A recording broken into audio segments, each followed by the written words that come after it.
Friends, today I want to clear some topic or some misconception what you are going through. कुछ लोगों ने कहा कि ये बीच से शुरू किया गया है. नहीं, बीच से नहीं है. उसको मैं क्लियर करता हूँ इस क्लास में. ये छोटा सा क्लास होगा जिसमें आप समझ सकेंगे कि ये जो टेंस पढ़ाना शुरू करते हैं लोग, टेंस के पहले की बहुत सारी चीजें हैं, उसको पढ़े बिना आप टेंस पढ़ने नहीं जा सकते हैं. सो उन सब चीजों को मैं डील कर रहा हूं. अभी टेंस तक जाएंगे, टेंस वर्ब सारा कुछ पढ़ेंगे, बट हम चाह रहे हैं कि पहले आपको थोड़ा तो पता हो, थोड़ा तो समझ में आता हो कि इंग्लिश किस चिड़िया का नाम है. एटलीस्ट उतना सोच समझे. सो अभी मैं आपको वो क्लियर करना चाह रहा हूं, वो सारी बातें जो आपको लग रही थी कि ये बीच से शुरू किया हुआ है या फिर कहीं कोई कंफ्यूजन है, उसको क्लियर करेंगे. मैं 2-4 सेंटेंस लिख रहा हूं, ठीक है. बोले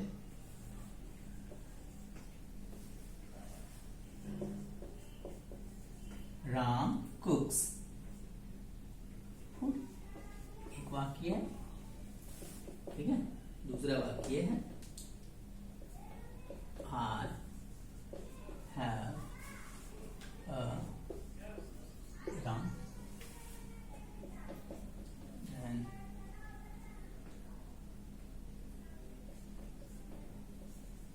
this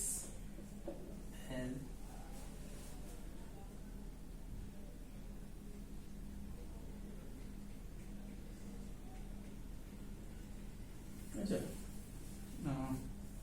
एक दूसरा बात देखते हैं. दे रैम है और जैसे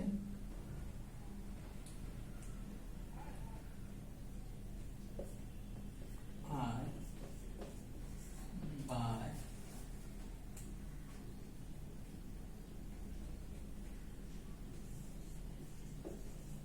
Ram's car. So, अगर आप इन सभी वाक्यों को देखेंगे और ऑब्जर्व करेंगे तो पाएंगे कि सारे वाक्य में राम है, ठीक है. और अगर आपको पार्ट ऑफ स्पीच पढ़ा हुआ होगा या फिर आप जानते होंगे थोड़ा बहुत, तो आप कहेंगे राम क्या है. राम अगर पार्ट्स ऑफ स्पीच में कहें तो क्या है, ठीक है. ये बात जरूर सही है कि राम नाउन है. क्या ये राम यहाँ नाउन है? क्या यहाँ भी ये नाउन है? यहाँ भी ये नाउन है? यहाँ भी ये नाउन है या नहीं है? इसी को चेक करना है. आप नाउन का बहुत सारा क्लासेस कर चुके होंगे, लेकिन रियलिटी में राम नाउन है या नहीं, ये कैसे आप आइडेंटिफाई करते हैं, कैसे आप पहचानते हैं, हम यही सिखाना चाह रहे हैं पिछले कुछ क्लासेस में.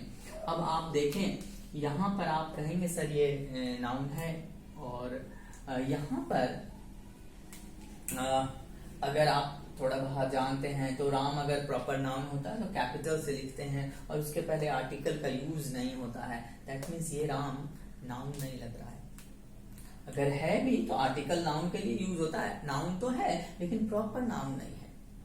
सो यहाँ पर ये प्रॉपर नाउन नहीं है तो इसका मतलब ये कुछ और है. अच्छा, यहाँ आइए, ये राम है, ये राम है. यहाँ पर दे ऑलरेडी सब्जेक्ट है, इसका ऑब्जेक्ट भी है. ये राम तो कुछ और ही समझ में आ रहा है. ये राम तो पता ही नहीं चल रहा है क्या है.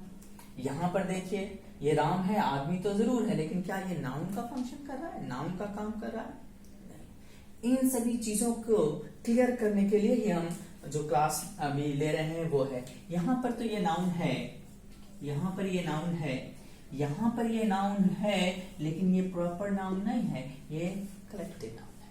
यहाँ पर ये बताता है या कॉमन नाउन है. कॉमन नाउन ये किसके लिए यूज होता है? अगर आप जानते होंगे तो शिप के मेल को राम और फीमेल को ही कहते हैं. सो ये राम क्या है? शिप है. आई हैव अ राम, भगवान राम, या फिर राम का आदमी को आप रख नहीं सकते हैं. किसी आदमी को रखना ये स्लेवरी सिस्टम हो जाता है. सो वो दुनिया में कहीं भी चलती नहीं है. और ये राम का मतलब शिप है. शिप पर आपका ओनरशिप हो सकता है, आदमी पर कभी भी ओनरशिप नहीं होता है किसी का, ठीक है. ये जनरल रूल है इंग्लिश का या फिर किसी भी लैंग्वेजेस का। अच्छा, यहाँ पर अगर राम बोले तो ये ना सब्जेक्ट है ना ऑब्जेक्ट है। यहाँ पर ये जो फंक्शन कर रहा है, इस राम को अगर आप सही सही ऑब्जर्व कर पाए या समझ पाए तो ये राम क्या है, वर्ब है। वर्ब है और इसका मतलब क्या होता है, आप देखे होंगे अक्सर लड़के करते हैं या लड़कियां करती हैं, वो लोग जाते समय ना कोहनी से अपने कंधे से धक्का देते हुए किसी को निकल जाते हैं, रगड़ते हुए निकल जाते हैं, इसी को कहते हैं रैम करना। दे रैम हो, यानी उन लोगों ने उस लड़की को रगड़ते हुए निकल गया। सो यहाँ पर ये वर्ब है। अच्छा, यहाँ पर अगर आप बात करें कि ये राम क्या है, तो आपको पता चलेगा राम के साथ अपोस्ट्रोफी एस लगा हुआ है, तो ये काम कर रहा है किसका,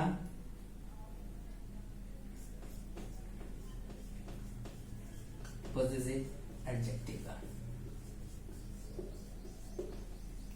सो आदमी के पास दिक्कत क्या है या बच्चों के पास दिक्कत क्या है, उसको कॉन्सेप्ट के बारे में नहीं बताया जाता, उसको डायरेक्ट ये बताया जाता राम है वो नाउन है। नाउन तब होगा जब उसका फ्रेमिंग होगा सेंटेंसेस में, सेंटेंस में उसको यूज किया जाएगा, तब वो पता चलेगा वो वर्ब है या नाउन है या प्रेपोजिशन है, कंजंक्शन है, क्या है उसका।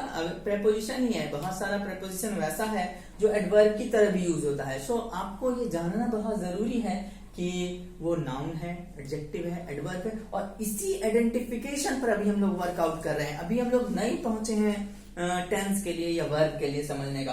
हम I hope that you will understand that sentence में जब वर्ड्स का यूज होता है तब हम लोग उसको आइडेंटिफाई करते हैं कि वो नाउन है, किस तरह का फंक्शन कर रहा है। आप ऐसे नहीं बोल सकते हैं राम अगर कहीं भी लिखा हुआ है रहे तो आप उसको नहीं कह सकते कि ये सिर्फ नाउन ही होगा। नहीं, राउंड ये शिप का मेल क्यों नहीं हो सकता, ये वर्ब क्यों नहीं हो सकता है, ये पॉजिटिव एडजेक्टिव भी हो सकता है अगर अपोस्ट्रोफी एस के साथ लगा दिए तो। दैट मीन्स कि आपको ये समझना होगा कि राम सिर्फ और सिर्फ नाउन ही नहीं है, नाउन के अलावा भी कुछ फंक्शन है, और यही आपको अभी हम समझाने की कोशिश कर रहे हैं क्योंकि ये बेसिक चीज है और कहीं नहीं कोई नहीं बता रहा है अच्छे से। सो सबसे पहले हम लोग को जानना ये है कि ये नाउन या वर्ब या एडजेक्टिव या प्रोनाउन कंजंक्शन, इसको पहचाने कैसे। पहचान लेंगे फिर सही गलत का तो फैसला बहुत आसानी से हो जाता है। सो ये जरूरी चीज है। एक और जरा एग्जांपल से समझे।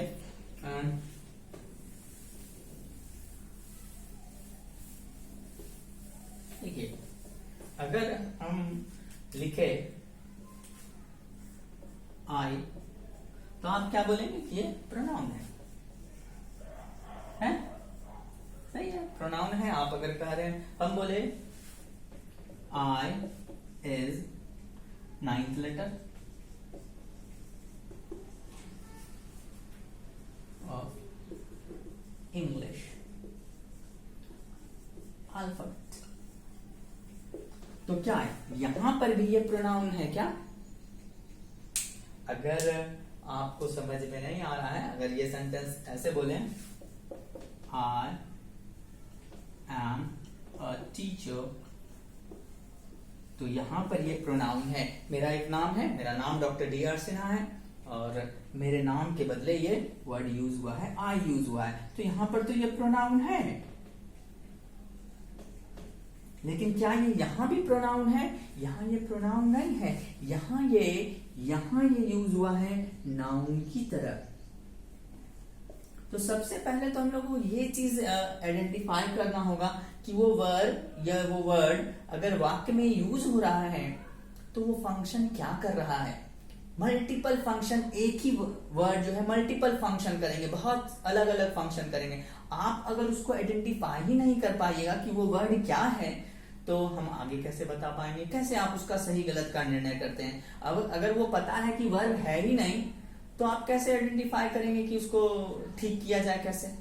सो जरूरी है कि पहले हम शब्दों को जानें, और हम लोग बस उसी स्तर पर पहुंच रहे हैं। ये बताने का मेरा संदर्भ इतना ही था कि आप सभी इन सब छोटे छोटे चीजों को ध्यान दें। जो हम बताए कि ये सब्जेक्ट है, ये प्रेडिकेट है, इसके अगले 1-2 क्लास में आपको ये सारा सब्जेक्ट, सारा चीज क्लियर हो जाएगा कि parts of parts of speech में नाउन कब होगा, वो कब नाउन नहीं होगा, कब प्रेपोजिशन होगा, कौन सा प्रेपोजिशन होगा, कौन सा कंजंक्शन होगा, कौन सा प्रोनाउन होगा, कौन सा वर्ब होगा, वो सारा आप आइडेंटिफाई कर लेंगे, पहचानने लगेंगे तब तो आप स्टडी करेंगे। आप डायरेक्ट नाउन अगर हम किसी को पढ़ा दें, नाउन के बारे में बहुत सारा बात हम बता दें, लेकिन नाउन आप पहचान ही नहीं पा रहे हैं कि इस वाक्य में नाउन है या नहीं है, तो फिर दिक्कत है। सो थोड़ा सा पेशेंसली आप आराम से काम करें, धीरे धीरे। हम लोग के पास बहुत समय है, ये लॉकडाउन भी लंबा ही खिंचा है, अब तो धीरे धीरे कुछ लिबर्टी मिल रही है, लोगों को छूट मिल रहा है, वो अनलॉक हो रहा है। सो हम लोगों के पास सफिशिएंट समय, और हम समय देंगे आपके साथ, हमेशा रेगुलर रहेगा ये 20-30 मिनट्स का, अराउंड 20 मिनट्स का क्लास पर डे रेगुलर चलता रहेगा, जिससे आप अच्छे से इंग्लिश को समझ सके। और होप ये चीजें आपको समझ में आई होंगी। अब हम लोग आगे क्लास, क्योंकि आज संडे है, कल मंडे को कंटिन्यू करेंगे, फिर आगे की चीजों को लेके चलेंगे। Thank you for now.